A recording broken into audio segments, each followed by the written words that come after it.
Apabila L sama dengan 2, dia merujuk kepada d orbital. Okey, untuk d orbital, n yang mungkin adalah 3, 4 dan seterusnya. Okey, kita ada paksi X, Y, Z. Okey, orientation yang pertama adalah X, Y. So, kita akan ada D, X, Y. Orientation yang kedua, kita ada Y, Z. Jadi, kita akan ada D, Y, Z. Yang ketiga, kita akan ambil depan dan belakang, iaitu D, X, Z. Seterusnya, kita akan ada orientation D, X square, Y square, dan kita akan ada D, Z square. Untuk melukis orbital, shape of orbital D, X, Y, lukiskan dahulu paksi yang terlibat, iaitu paksi X dan Y.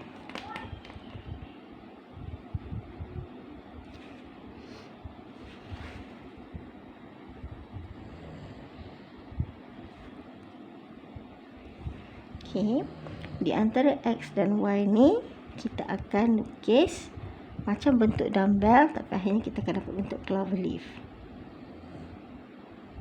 Okay, ini adalah Y, ini adalah X. So, di antara X dan Y.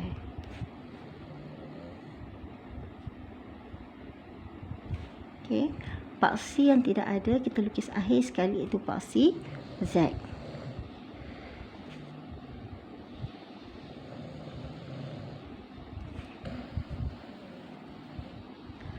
Seterusnya, kita ada D, Y, Z. Kita lukis dahulu paksi Y.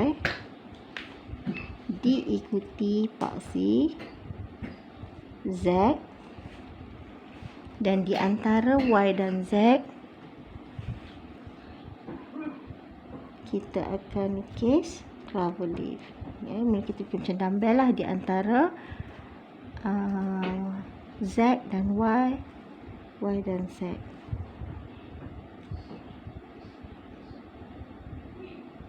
Okey, sekarang kita lukiskan paksi yang tak terlibat, iaitu X.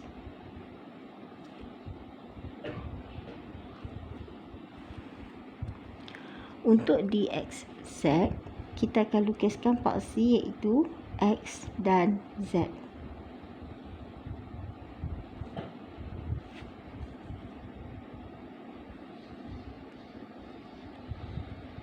Dan kita akan lukiskan bentuk seperti dumbbell di antara X dan Z.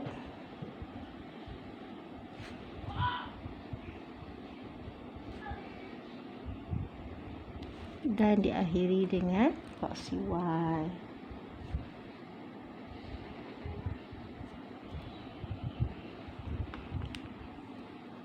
Bagi dx square y square, kita akan buat seperti orbital P, iaitu kita akan lukis dumbbell di atas paksi X dan Y itu sendiri.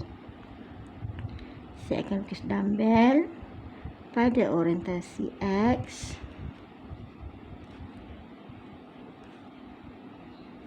Saya lukis dumbbell pada orientasi Y.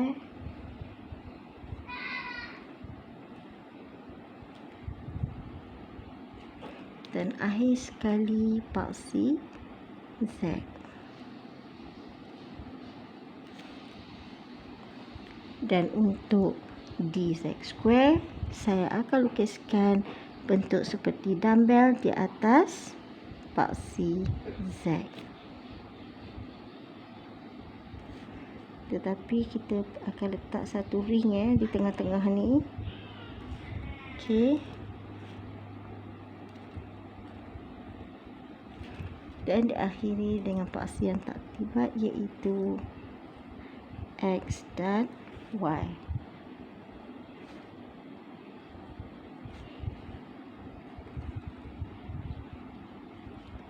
Dan kalau kita lihat orbital D has 5 spatial orientation.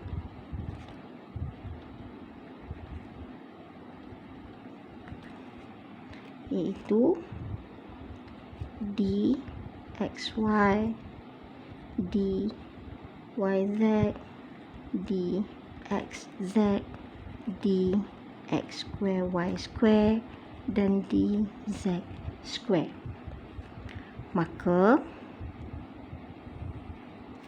kita boleh dapat nilai M adalah positif negatif bagi nilai L. Bagi orbital D,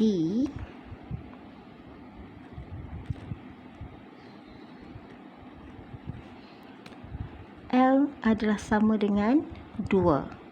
Maka kita akan buat negatif 2 ke positif 2. So kita akan ada negatif 1, 0, positif 1, positif 2. Maka nilai M yang mungkin bagi orbital D adalah negatif 2, negatif 1, 0, positif 1, positif 2. Bagi setiap orbital-orbital ini, dia akan boleh mengisi maksimum 2 elektron.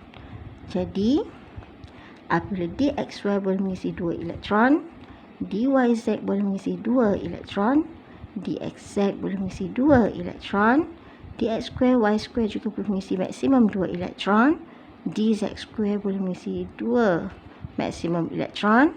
Maka maximum electron occupied in d orbital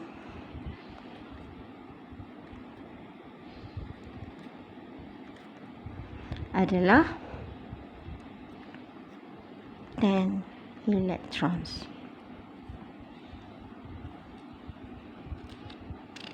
Begitu juga dengan yang sebelum ini. Apabila kita lihat S orbital hanya mempunyai 1 spatial orientation, maka maximum electron in orbital 1s example adalah 2. Dan bagi maximum electron in P orbital adalah dalam PX2, PY maksimum 2, PZ maksimum 2, jumlahnya 6 elektron.